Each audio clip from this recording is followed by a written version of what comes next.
সত্যি বলতে সাপ কখনো নিজের ঘর নিজে তৈরি করতে পারে না। মূলত সাপ ইঁদুর তাড়া করতে করতেই ইঁদুরের গর্ত পর্যন্ত পৌঁছে যায়, আর এরপর সাপ ইঁদুরটিকে খেয়ে ফেলে। তো বুঝতেই পারছেন, সাপ যেহেতু সেই গর্তের মালিককেই খেয়ে ফেলেছে, তাহলে তো আর সেই গর্ত খালি ফেলে রাখা যায় না। আর এভাবেই সাপ এক ঢিলে দুই পাখি মারে।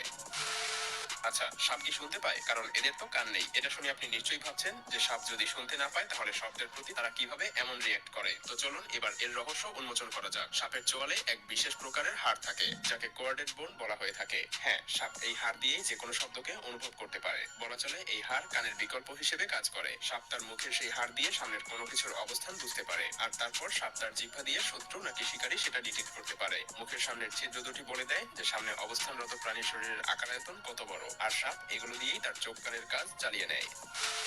আপনি কি জানেন সাপ কেন তার খোলস পরিবর্তন করে? পৃথিবীতে হাজার হাজার প্রজাতির সাপ বছরে 4 থেকে 5 বার তার খোলস পরিবর্তন করে। আসলে এর প্রধান কারণ হলো সাপ প্রতিনিয়ত বড় হতে থাকে, কিন্তু তার শরীরের বৃদ্ধির তুলনায়